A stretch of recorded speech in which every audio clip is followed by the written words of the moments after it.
Hoje, tô até destreinada disso aqui. 2/12 de 2020. Que acabe esse ano doido. Enfim, nós conversamos no encontro passado sobre reações redox. Para quem não estava presente, eu vou lembrar o que é. E se alguém tiver dúvida, pode perguntar, tá bom?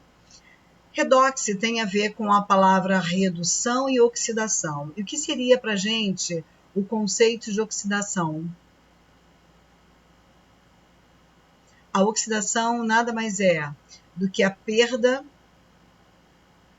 de elétrons. Consequentemente, haverá aumento do NOx. Como é que eu penso nisso? Uma situação inicial, se eu tiver uma substância no estado fundamental, a carga dele vai ser zero. No momento que ele se livra de cargas negativas, a positiva aparece. Então, vai ter aumento do NOx.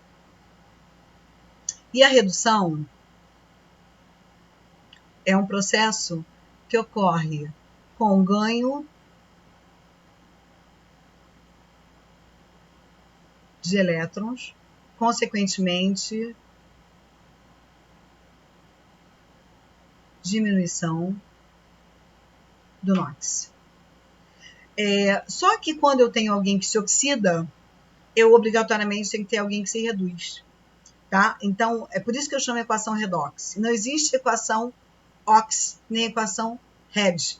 Tem que ser uma, depende da outra, tá? Porque é a ideia dos elétrons em movimento. A gente deu um exemplo simples, né? Eu posso colocar um aqui que vai ter a ver até com reação de deslocamento depois. Eu tenho sódio reagindo com HCl. Para eu confirmar se é uma reação redox,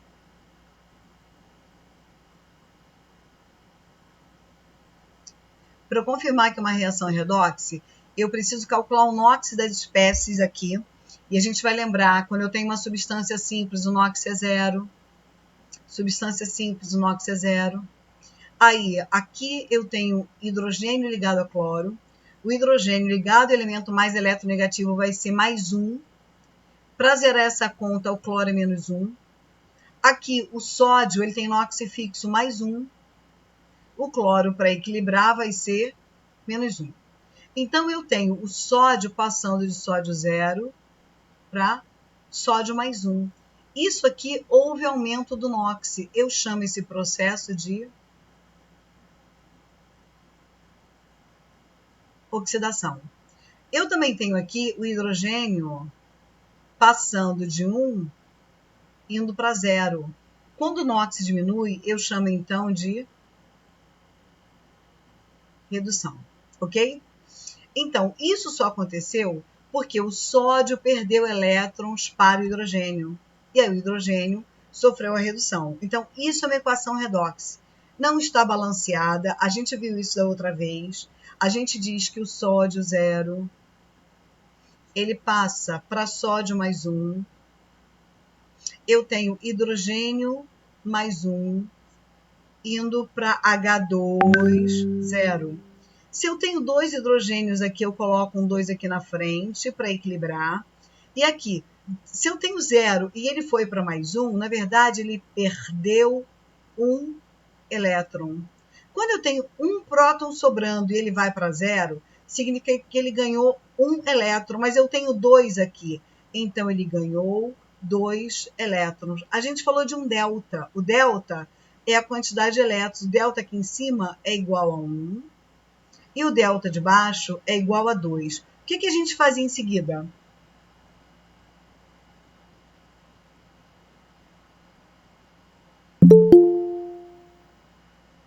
Vão lembrando? Oi, Altino. Boa tarde, querida. O que a gente fazia depois que calculava o delta? Lembra, Fusco? Multiplica cruzado? Multiplica cruzado. Esse valor vai para a equação de cima e esse para cá. Então, esse 2zinho vai aparecer aqui, ó. Um 2 aqui, um 2 aqui. E agora, 2 vezes 1, isso aqui passa a 2. E esse 1 multiplico aqui embaixo, então não mudo nada. 1 vezes 2, 2. 1 vezes 2, 2. 1 vezes 1, 1. A única coisa que eu vou cortar é que agora foram perdidos 2 elétrons e ganho 2. Então, a quantidade de elétrons perdidos tem que ser igual à quantidade de elétrons recebidos. Depois disso, eu somo os 2. Então, eu sei que a cada 2 sódio 0, eu tenho 2 hidrogênio mais 1, produzindo 2 sódio mais 1, mais H2, 0. Aqui vai ser 1. Esses numerozinhos na frente, eu subo para a minha equação lá de cima. Então, aqui em cima eu vou ter um 2. Aqui eu vou ter um 2. Aqui também um 2. E aqui um 1. Depois que eu subir os números, eu vou verificar se está tudo balanceado. Se não tiver, eu vou fazer o restante por tentativa. 2 sódios, 2 sódios. 2 cloros, 2 cloros. 2 hidrogênios, 2 hidrogênios. Minha equação está balanceada. Então, a gente faz desse jeito. É uma equação redox. Tá bom? A gente depois vai falar das equações de deslocamento.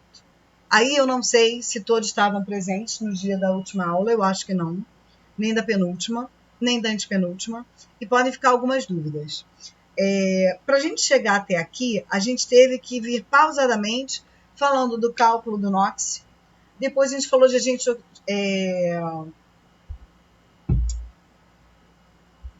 oxidante e agente redutor, e falou do balanceamento das equações. É claro que a gente pode voltar depois, mas só para a gente dar continuidade para quem está acompanhando. E depois eu faço um review para quem tiver dúvida. Tá? O que eu queria abordar ainda falando de redox? Né? Eu sei, por exemplo, a Fusco está sempre aí. A Júlia vem de vez em quando. A Romualdo também procura, né? Tem estado sempre. E assim, sem julgamentos, tá? Sem pré-julgamentos. Cada um sabe da necessidade ou do poder de estar aqui, sem problema nenhum. Mas a gente tem um público diverso hoje. O que eu queria contar para vocês que é importante na química orgânica em relação à oxidação? Na química orgânica, a gente estuda oxidação de álcool. E vocês, de repente, vão lembrar de um trabalho que vocês fizeram no ano passado. Um grupo fez um trabalho sobre álcool, e tinha umas batidinhas, umas bebidinhas. E eu devo ter contado para vocês, em algum momento, que o álcool ele pode virar vinagre se ele estiver aberto durante algum tempo, ou se você adicionar um micro-organismo específico para causar essa reação. Essa reação de oxidação do álcool, se a gente tem um álcool primário, eu vou lembrar para vocês o que é isso. Quando eu tenho álcool primário,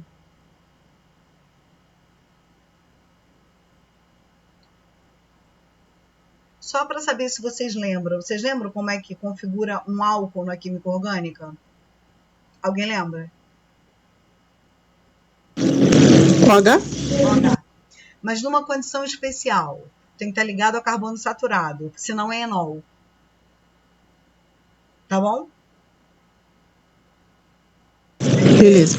Tá, então pode ter uma hidroxila, 2, 3, pode ser cadeia fechada, pode ser cadeia aberta, mas tem que ter OH. Isso é condição. E para ser primário, eu vou colocar assim para facilitar a nossa visualização melhor. Para ser um álcool primário, o OH tem que estar num carbono primário, ou seja, num carbono de extremidade. Então, aqui eu tenho hidrogênio, hidrogênio. Eu quero saber se vocês lembram do nome desse álcool.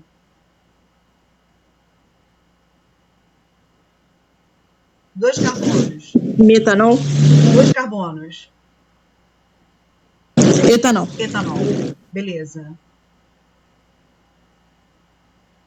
Et, porque são dois carbonos. An, porque só tem ligação simples entre carbonos. E ol, porque é um álcool, tá? Um álcool primário, quando ele está na presença de um agente oxidante, ele pode se transformar nessa substância aqui, que eu quero ver se vocês lembram qual é.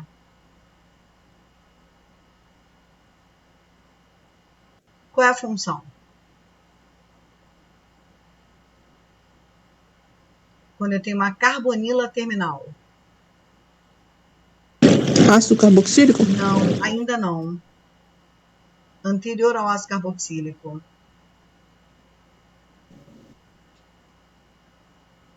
Vamos matar isso aqui, ó. Eu posso ter carbonila no carbono secundário ou carbonila no carbono primário. Quando eu tenho no secundário, eu tenho uma cetona. Tá bom? Quando eu tenho no carbono primário, aqui para baixo eu tenho hidrogênio, que a gente não visualiza. A gente tem um aldeído. Lembrou, Fusco? Lembrei. Lembrou? Júlia, Bias. Vamos lá. Que eu vou precisar de espaço, tá? Então, eu tenho um álcool primário. Eu coloco aqui um processo que eu vou chamar de oxidação. Pode ser na presença de oxigênio. Vai formar um aldeído. E em seguida, a gente vai formar esse aqui. Fusco, fala aí para responder certo agora. Um ácido carboxílico. Show! Então vamos lá. Só para a gente lembrar, C-duplo é carbonila. Quando eu tenho carbonila e hidroxilo, eu tenho ácido carboxílico. Então, para a gente entender o que é essa oxidação do álcool, oxidação é aumento do NOx. Você lembra disso? Pela perda de elétrons? Aqui também vai acontecer oxidação. É legal a gente estudar isso daqui, que a gente reconhece algumas coisas na vida. Então, esse aqui é o etanol. Esse aqui é o aldeído, eu vou chamar etanal. E esse aqui eu chamo de ácido. Quem lembra? Lembra? Oico. Beleza. Se a gente calcular o NOx dos carbonos, vou colocar os hidrogênios aqui aparecendo. Para a gente entender onde vai acontecer a oxidação. Aqui. Esse carboninho aqui da ponta, vocês lembram que a oxidação, o número de oxidação está associado ao fato do elemento puxar elétrons ou empurrar elétrons. Quando você vê a eletronegatividade do carbono e do hidrogênio, o carbono tem eletronegatividade de 2,5, o hidrogênio de 2,1. Consequentemente, o carbono é mais eletronegativo. Então, ele puxa elétrons dessa ligação, dessa e dessa, no total de quantos? Puxou, puxou e puxou. Quanto no total? Desculpa, Deise, pode repetir a pergunta? Não entendi. Claro. O carbono é mais eletronegativo que o hidrogênio. Portanto, ele puxa os elétrons na ligação covalente. Puxa para ele. Elétrons em carga negativa. Ele puxa 1, 2, 3 pares. Como é que vai ficar a carga desse carboninho aqui? Menos 3. Menos 3. Por quê? Em relação ao carbono vizinho, ele nem puxa e nem empurra, tá? Porque eles são idênticos. Se eu olhar esse carbono vizinho, esse aqui, ele puxa, só que o oxigênio é mais eletronegativo do que ele. Então, o oxigênio puxa dele. Então, quando ele puxa e puxa, ele fica quanto? Em relação a esses aqui? Puxou? Menos 2. Mas ele empurra 1. Então, no final, no somatório, vai ficar quanto aqui?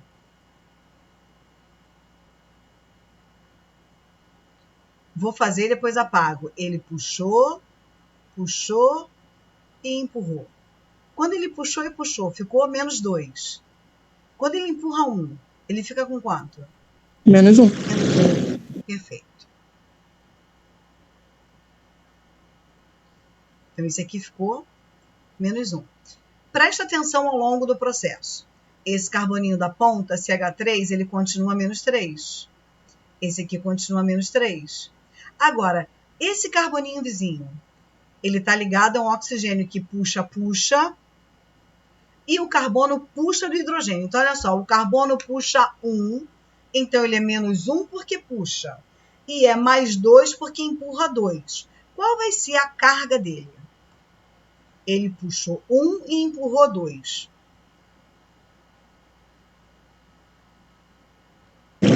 Mais 1. Mais 1. todo mundo acompanha ou quer que eu faça em separado? Júlia, Igor, Beatrizes? Eu tô tentando acompanhar, Daisy. Sim? Eu posso fazer aqui. O que eu faço aqui? Pra gente não voar? São muitas coisas, gente. Na cabeça A do Júlia ser humano. disse que por ela, ok. Vê pra mim os demais, por favor. Também, Daisy. Tá? Então tá bom. E vocês me falem quando tiver alguma dúvida. Aqui na ponta, esse carboninho, que é o mesmo carbono, né? Ele empurra, empurra, empurra. Como é que fica a carga dele?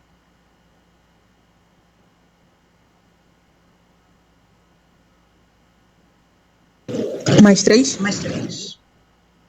É claro que existe uma outra etapa que vai gerar CO2 e água. Tá bom? Mas é já uma etapa inorgânica. Então, na química orgânica, toda vez que alguém bebe etanol, preste atenção nisso, já foi questão de provas, e como faz parte do nosso cotidiano, é bom que a gente conheça. Quando a pessoa bebe etanol, onde é que ela bebe etanol? Quando ela bebe cerveja, vinho, vodka, aquela cracudinha, aquele outro negócio, ou seja, vocês sabem o que eu estou falando, né? Bebeu etanol, o organismo da gente se encarrega de um processo de oxidação. Como é que eu sei que está oxidando? Bom, esse carboninho era -1. Agora ele passou para +1. Não aumentou o NOx? Se aumentou o NOx, houve oxidação. Depois ele passou de +1 para +3. Também não aumentou o NOx? Então, eu também tenho um processo de oxidação. O que acontece? Aí a gente entra no assunto até do Ulisses, que ele não sei se já explicou isso, ele pode até falar. Nós temos enzimas que fazem essa degradação. Então, a gente pega o etanol no nosso processo de oxidação e trabalha com ele na forma de etanol. Só que isso aqui vai ser metabolizado no fígado e ele faz muito mal. Quando a pessoa não consegue chegar direto ao ácido etanóico e em seguida a CO2 e água, fica parado no etanol, ele dá dor de cabeça, dá enjoo, a pessoa tem ressaca no dia seguinte, passa muito mal. Por quê? Ela bebeu de uma forma descontrolada, a quantidade de enzimas que ela tinha não foi suficiente para transformar todo o etanol em ácido etanóico. E aí ela passa mal, ela fica com o fígado mal, ela sente um gosto ruim na boca. O pessoal dizia, né, eu já ouvi falar, gosto de cabo de guarda-chuva. Eu nunca bebi para contar essa história, então eu não sei. Mas esse processo é um processo que a gente chama de oxidação. Álcool primário, aldeído, ácido etanóico, ou seja, álcool primário, aldeído e ácido carboxílico, sempre nessa rota. E no nosso organismo, especificamente, eu estou falando do etanol. E a gente pode ficar mal se a gente não conseguir fazer oxidação total. O que acontece? Vocês já devem ter visto isso. Acontecia com a minha irmã antigamente. Bebia e precisava, antigamente, a farmácia dava injeção de glicose. Aí vocês podem me ajudar com as aulas do Ulisses. Por que glicose?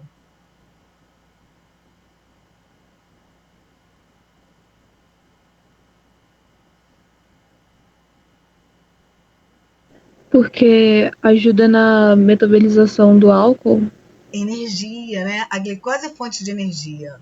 O seu corpo está ali no estado que ele não tem energia mais para metabolizar. Se você toma uma injeção de glicose, aquela glicose vai ajudar na metabolização. Então, na verdade, não é nem do etanol em si, é do etanol que está retido no seu fígado. E aí, eu sempre falo isso para os alunos, eu sempre digo assim, se você puder, não beba. É um conselho meu, porque assim é um buraco sem fundo. Pode ser prazeroso, pode ser uma onda, como pode ser depressor, pode causar muitos problemas. Então, assim, a minha história de vida sempre vai dizer, não bebam.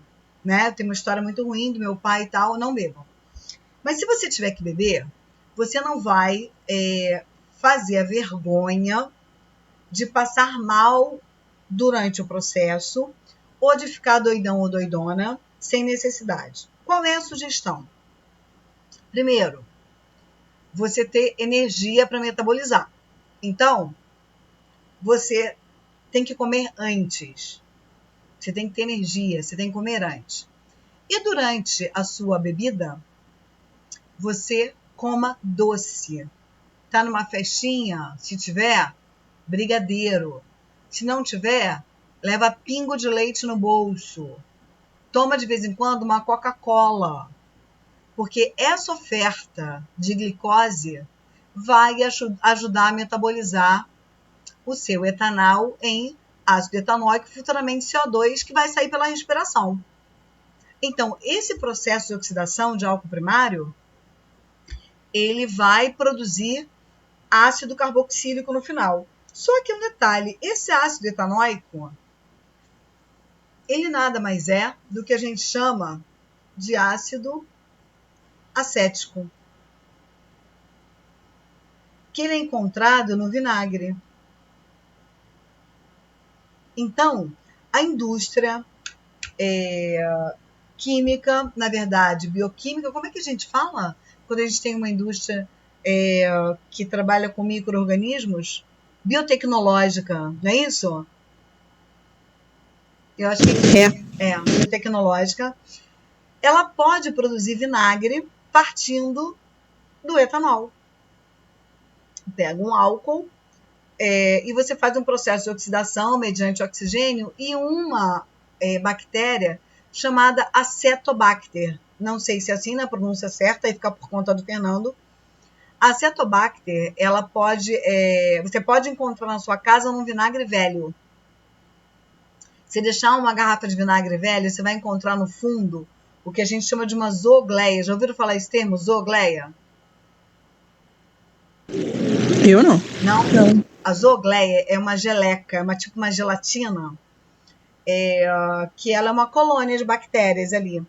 Então, se você tiver um vinagre velho, você pode pegar aquela zoogleia, aquela gosminha que fica no fundo, e colocar numa garrafa de vinho, que tem etanol, né? Porque o vinho tem etanol, e produzir um vinagre de boa qualidade.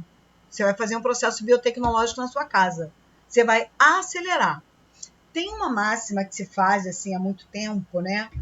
Desde muito tempo, e que hoje nem sempre é necessário, que é guardar as garrafas de vinho com rolha de cortiça deitadas, de guardar na horizontal, né? Assim, eu não tenho adega em casa, óbvio, né? Mas eu já vi adega, nem que seja no filme. Vocês veem que as garrafas são guardadas deitadas. Eu não sei se eu já falei isso para vocês alguma vez, mas vocês sabem que elas são guardadas deitadas? Tem alguma coisa a ver com oxigênio? Tem a ver com oxigênio. Porque quando você deita a garrafa, o líquido vem até a ponta e faz a cortiça ficar inchada. E se ela incha, ela não deixa entrar o oxigênio.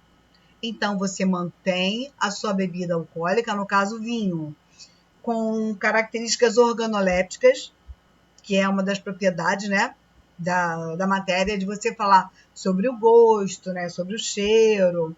Mantém as propriedades organolépticas, porque ele vai continuar sendo etanol durante muitos e muitos e muitos anos. Se você mantém essa garrafa em pé, a tendência da rolha de cortiça é secar. E aí podem ficar alguns espaços entre a rolha e a garrafa e por ali penetrar o oxigênio. E aí você vai ter aquele vinho ao longo do tempo, ele vai ficar estragado. Entendeu? Então, o uso de usar a garrafa deitada, quando vocês encontrarem, não sei se em casa vocês têm, mas nem é muito difícil, né? Se a pessoa gosta de beber um vinhozinho, até um amigão da vida vende umas adegazinhas deitadas para você colocar a garrafa. Ela é guardada por esse princípio, por esse conceito da química, que é o conceito da oxidação. Porque se você guardar em pé, ao longo do tempo você vai ter um vinagre. Isso acontece se você aqui em casa, hoje, a gente não tem nenhuma pessoa que seja um bebedora. Minha irmã gosta, mas não bebe muito. Se a gente abrir uma garrafa de vinho, uma festa, assim, um Natal, e se ninguém beber, ela fatalmente vai virar vinagre. Aí é um vinagre legal, porque é um vinagre de vinho, que você pode usar para marinar a carne e tal. Então, entenderam a ideia do que é a oxidação de um álcool primário? Sim. Um álcool primário na presença de oxigênio ou na presença de enzimas que possam causar essa oxidação. Leva à formação de um aldeído. Esse aldeído é uma etapa intermediária. Se você forçar a oxidação e chegar à oxidação completa dentro dos compostos orgânicos, você consegue chegar ao ácido carboxílico. E o maior exemplo que a gente tem é falar do etanol, que está associado às bebidas alcoólicas. Tá? Então, álcool primário. Vamos lá, reforça para mim. O que é um álcool primário?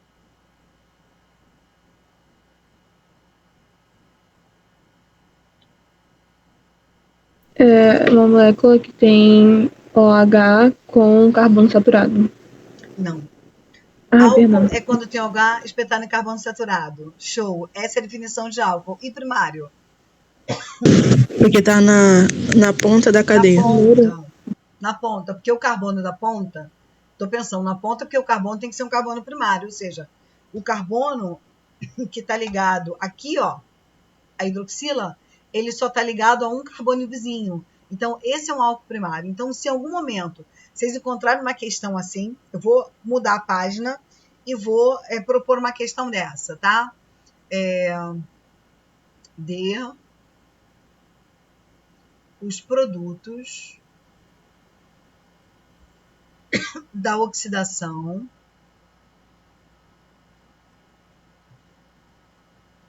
parcial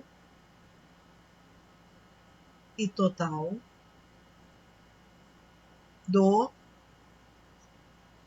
pentan 1-ol. Agora, eu vou botar assim, produtos orgânicos, tá? Porque se a gente for até o final, a gente vai parar em CO2 e água. E isso geralmente é uma questão de química orgânica. Vocês lembram da nomenclatura? Vamos resgatar isso aqui. O que é o pentan 1-ol? Quantos carbonos a gente tem? 5. 5. 1-ol é que a hidroxila está espetada no carbono 1. 1, 2, 3, 4, 5. Vocês querem tentar fazer? Rabisquem qualquer coisa para me dizer o que vocês acham que vai ser formado.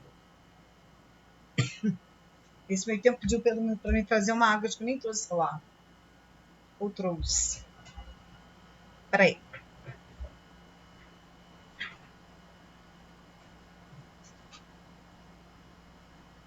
Pedro, vai ter que celular uma água, por favor? Vai ter que celular uma água.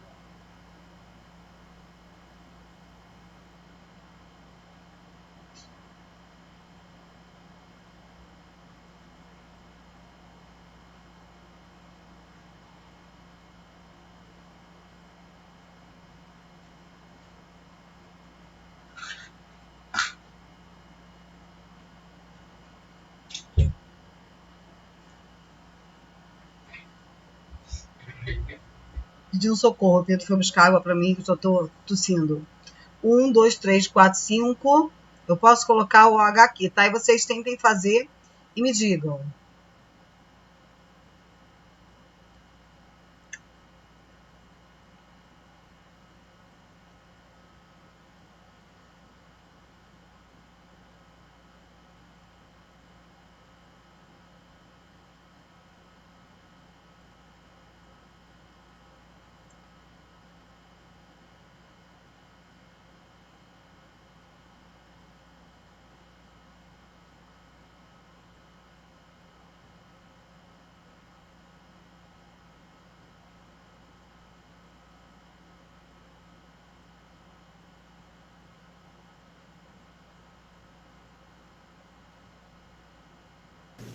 Daisy, é o mesmo modelo do que a gente fez em cima?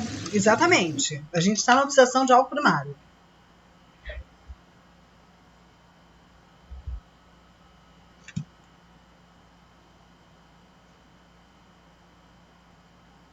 Então ele vai primeiro se tornar aldeído. Show. Com o mesmo número de 5 carbonos, tá? 1, 2, 3, 4, 5. Então, onde tem o H, ele vai formar uma dupla com oxigênio.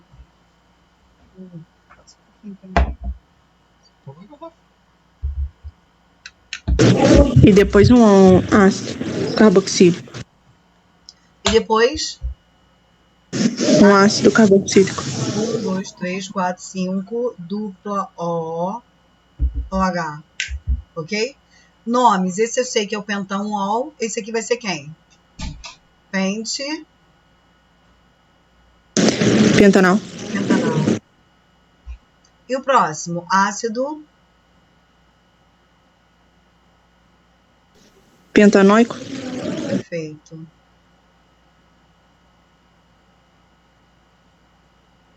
Perfeito. Coloquei A para eu sugerir um outro. Eu quero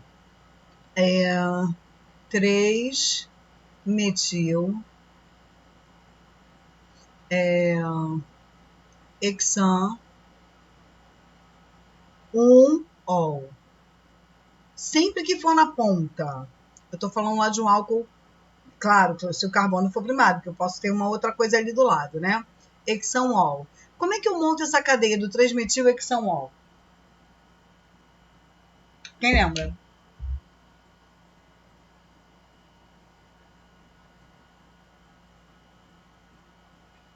Júlia, lembra?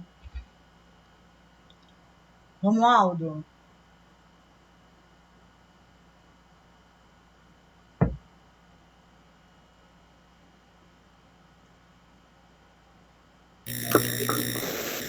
Tem que botar os 6 carbonos. Show, perfeito. E aí botar o metil no terceiro carbono. Beleza. 1, 2, 3, 4, 5, 6. Aqui eu coloco o H, tá bom? 1, 2, 3. Aqui vai o metil. 4. Show de bola, perfeito. Perfeito. Vai sofrer oxidação. E aí, o que eu faço? Como é que fica agora?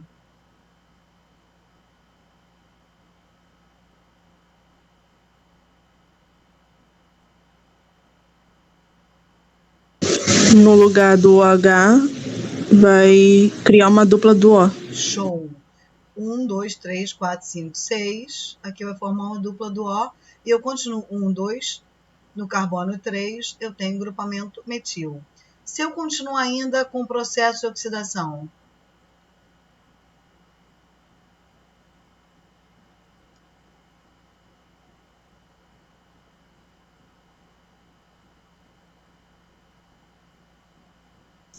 Vai criar uma hidroxila espetada junto com o carbono que está com a além da dupla. dupla O, perfeito. 1, 2, 3, 4, 5, 6, dupla O. E agora eu anexo uma hidroxila. E eu ainda tenho 1, 2, 3. No carbono 3 eu tenho metil. Vamos aos nomes, já que a gente está treinando. Está juntando duas coisas. A ideia da oxidação e voltando à nomenclatura de álcool, de aldeído, de ácido carboxílico. Como é que fica o nome desse daqui?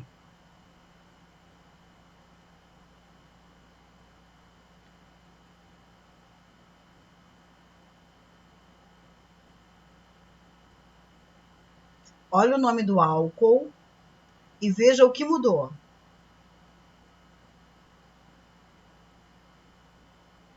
3-metil. Show. Hexanal. Perfeito. E aqui na ponta?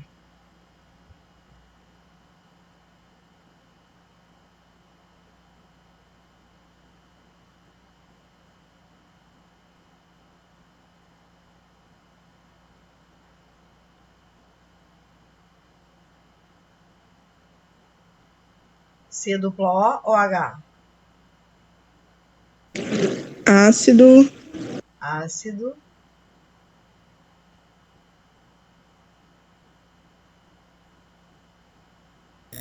É hexanóico? Não, não, pera. Falta uma coisinha antes, é hexanóico, mas falta algo antes. 3-metil. Show, show. Perfeito. Perfeito. Então, toda vez que vocês repararem, o que vocês têm que fazer? Eu vou catar uma aula do Predis, né? Porque é o meu ídolo. E ele vai juntar isso daí e vocês vão ver. Agora eu vou falar de oxidação de álcool secundário, de terciário não existe. E aí, tem que tentar fazer algum exercício sobre isso. Eu vejo algum e mando para vocês. Mas eu quero falar ainda de reação de deslocamento, tá? Então vamos voltar, vamos para outra página. Se a gente tiver oxidação, é o número 2. Oxidação de álcool secundário. O que seria então um álcool secundário?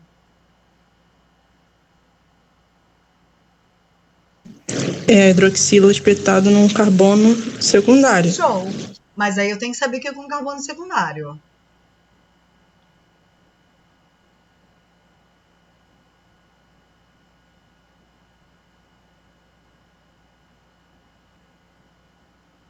Eu sei, mas eu não sei se você sabe. O que é com carbono secundário?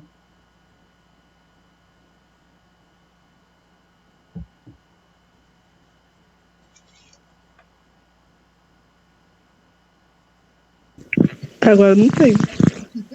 É um carbono que está ligado a 2 carbonos. O que é um carbono primário? Se a gente voltar lá no outro exemplo que a gente tem.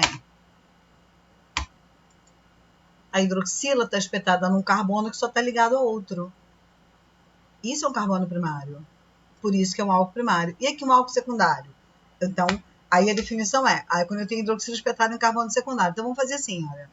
Eu tenho esse OH. Aqui.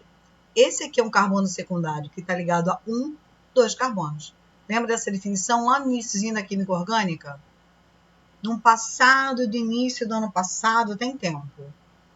Mas tem que estar recorrente pra gente, tá? Então, álcool secundário é isso. Aí, a Fusco deu uma dica que eu achei muito legal. Ela falou que quando a hidroxila sofre oxidação, cria o que naquela posição?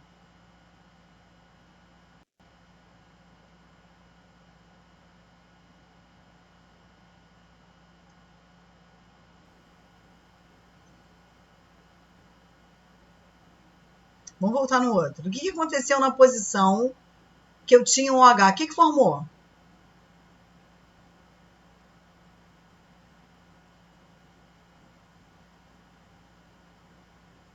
Uma dupla do O. Dupla O.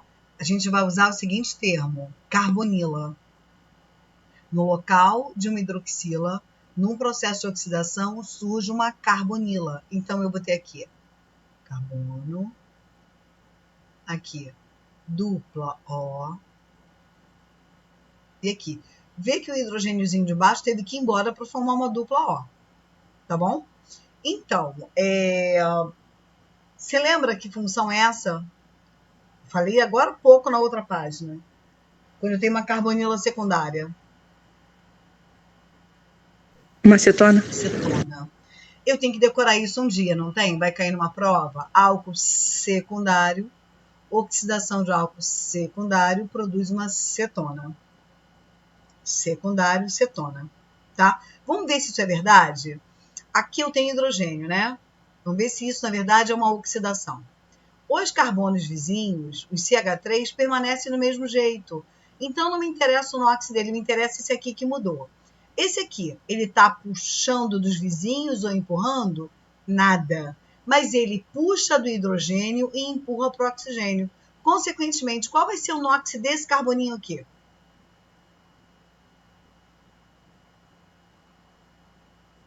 Ele puxa e empurra. Zero. Perfeito. E aqui? Em relação aos vizinhos, nada, mas o oxigênio puxa e puxa. Como é que ele fica? Mais 2. Mais 2.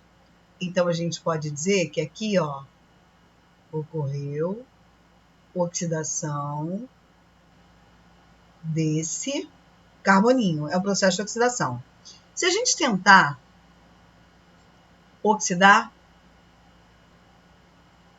nada vai acontecer, porque as cetonas não sofrem oxidação. Então, álcool primário produz aldeído. O raciocínio da Fusco foi ainda há pouco. Forma uma dupla O no carbono da hidroxila. Não foi isso que você falou aquela hora? Eu falei, segura então isso aí que ia sair legal. Só que a gente vai ter que usar uma linguagem mais da química. Surge uma carbonila quando a gente tem a oxidação de álcool. Quando é um álcool primário, essa carbonila é na ponta e forma um aldeído. Continua oxidando porque está na ponta e consigo colocar uma hidroxila.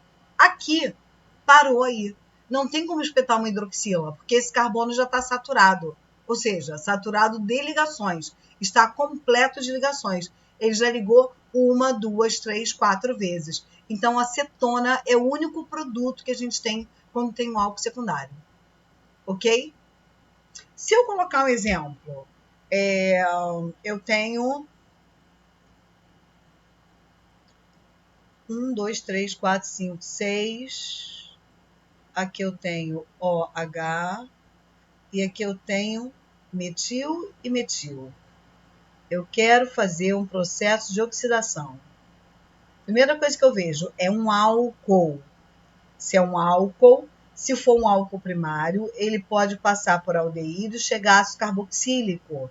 Se ele for um álcool secundário, ele vai parar numa cetona. Ou seja, na hidroxila eu vou trocar por uma dupla O. Eu vou repetir tudo. 1, 2, 3, 4, 5, 6. 1, 2, 3, 4, 5, 6. Vou colocar um metil aqui, outro metil aqui, e eu vou trocar o OH por uma dupla O, por uma carbonila. Vocês conseguem enxergar que isso aqui é uma cetona? Sim. Vamos aos nomes, então. Como é que seria o nome desse álcool? Vamos aproveitar para resgatar a nomenclatura.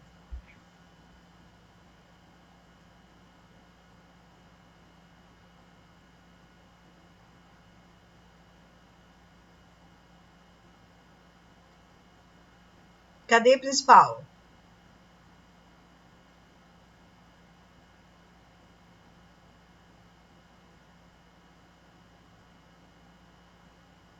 É o X. 1, 2, 3, 4, 5, 6. 6. 6.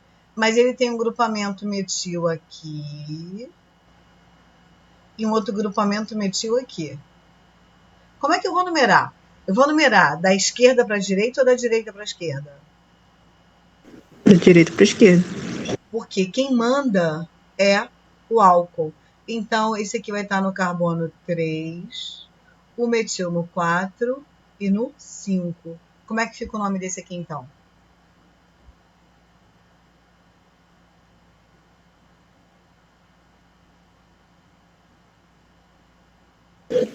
Quatro, 5, dimetil, hexan, 3-ol.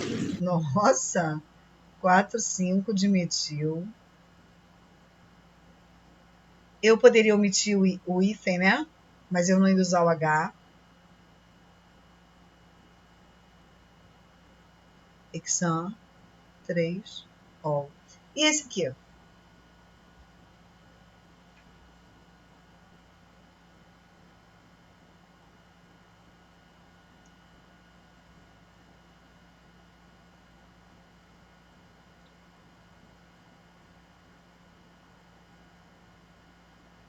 Qual é a função quando eu tenho uma carbonila secundária?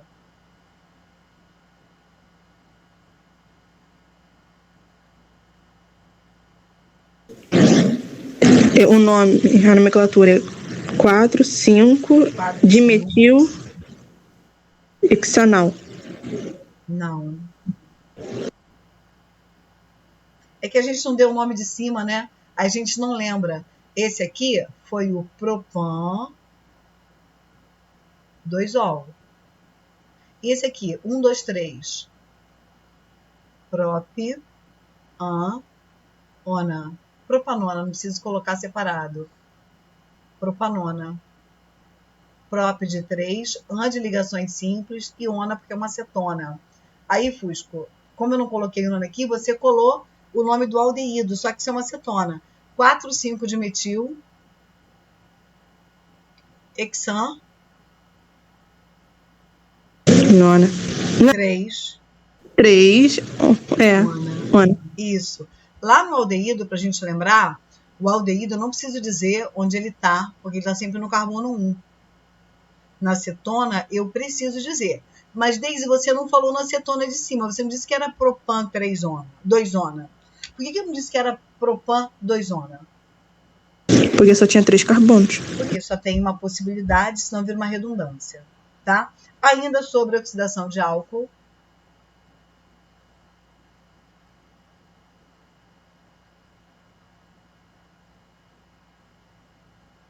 Oxidação de álcool terciário. Então, álcool terciário é aquele álcool cuja hidroxila está espetada no carbono terciário, ok? Posso pensar assim?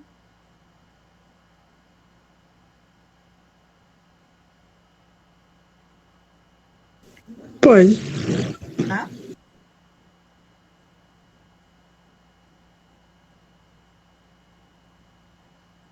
Então, esse é um álcool terciário. Então, qual vai ser o produto da oxidação de álcool terciário? Nada. Não ocorre oxidação. Tá bom? Mas o porquê que a gente teve que definir? De repente, você tem uma lista de exercícios que, propositadamente, uma questão que ele pergunta qual o produto de oxidação da substância. Essa aí seria o metilpropan 2-ol, que é essa substância. Você vai desenhar, você vai ver. Isso aqui é um álcool terciário. Nenhuma substância que é álcool terciário não sofre oxidação.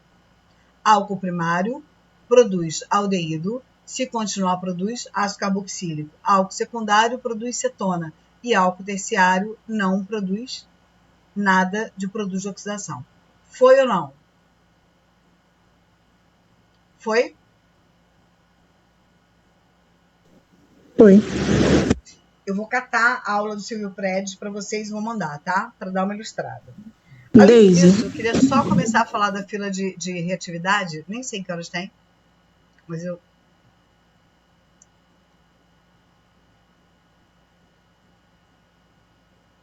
Em algum momento a gente já falou de classificação de equação, de reação. Se ela é simples troca, dupla troca, adição, decomposição. E a gente tem umas equações que elas são assim. Eu tenho zinco, Cu, SO4, produzindo Zn, SO4, mais cobre.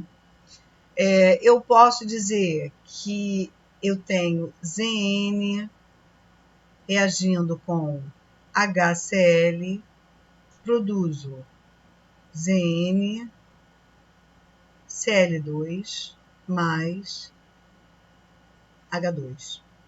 Essas reações, para a gente lembrar, são reações que nós chamamos de reações de deslocamento ou simples troca. Simples troca. O zinco era uma substância simples e agora ele constitui uma substância composta aqui, porque ele deslocou o cobre. O cobre agora passou a ser uma substância simples. O zinco deslocou o hidrogênio passou a ser uma substância simples. Como é que a gente pode prever se uma reação de deslocamento de metal vai acontecer ou não? Eu uso uma fila de reatividade, que é essa que está aqui. E vejam, a reatividade aumenta dos alcalinos, eles são os mais reativos, depois eu tenho os metais comuns, então aqui é alcalino, alcalino terroso, metais comuns e depois os metais nobres. Então eu vejo assim, quando eu comparo o zinco está aqui, ó.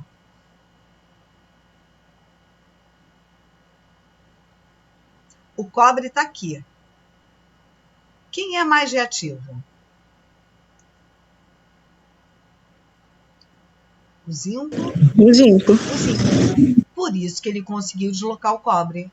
Através da fila de reatividade, eu posso ter essa previsão. Então, o zinco desloca o cobre.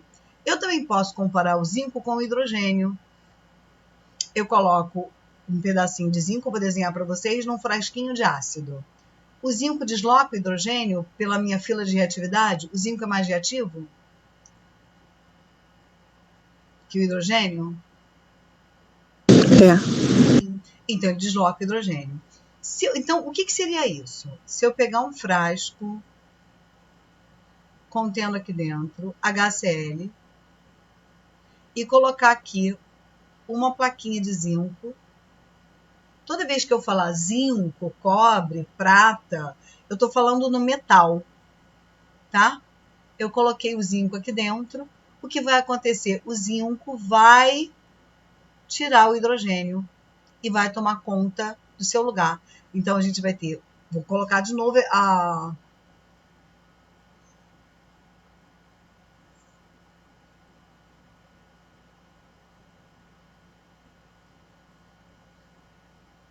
Eu posso dizer que essa reação aqui ocorre. Se eu colocar como equação anterior, eu coloquei uma plaquinha de zinco num frasco contendo uma solução de de CuSO4. Deixa eu tirar, peraí.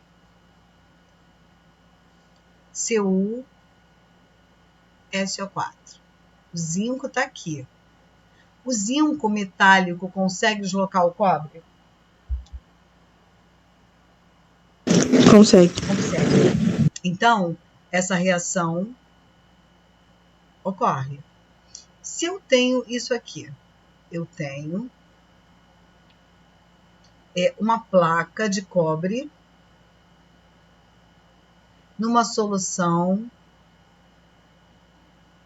de sulfato de zinco. O cobre desloca o zinco? Não. Não. Então, essa reação não ocorre. Se você tiver um anel de ouro, vamos imaginar, não um anel, uma placa de ouro puro, você colocou numa solução de ácido clorídrico. O ouro está aqui. É o menos reativo. Quanto menos reativo, mais nobre, porque ele não reage, não sofre oxidação. Então, o ouro desloca o hidrogênio? Não. Não. Então, a reação não ocorre.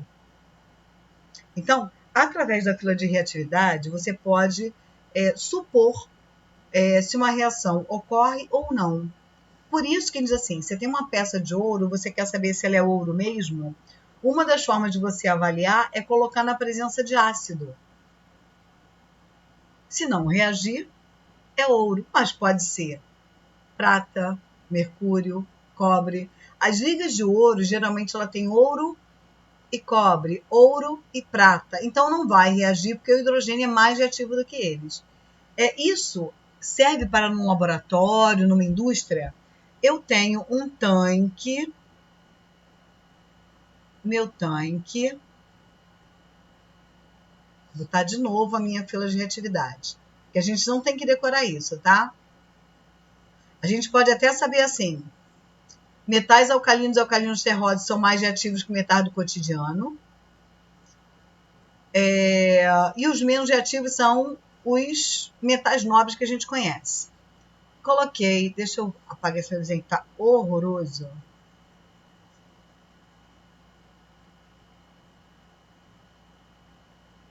Ui, céus.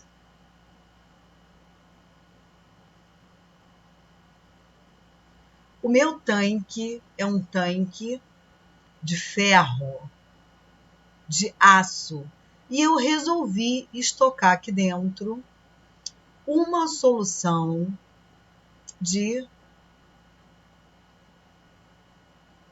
sulfato de cobre.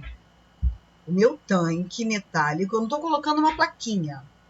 Eu recebi uma solução de sulfato de cobre no meu trabalho e resolvi guardar num tanque de ferro. Vocês acham que essa minha atitude é sensata? Guardar uma solução de sulfato de cobre num tanque de ferro é razoável? Não. A gente só tem que olhar a fila de reatividade. Por quê? O ferro, ele desloca o cobre. Então, o ferro vai deslocar o cobre, vai produzir FeSO4 e vai fazer com que a parede do metal ali, do tanque, tenha um revestimento de cobre. Então, o que vai acontecer com a sua solução se você armazenar no tanque errado? Você deixou hoje o sulfato de cobre e você volta amanhã para utilizar. Você vai encontrar sulfato de cobre? Não. Não somente. Pode ser que você ainda tenha sulfato de cobre, mas você vai ter uma solução contaminada pelo metal. Se você guardar uma solução de sulfato de cobre, o melhor recipiente que você tem que ter,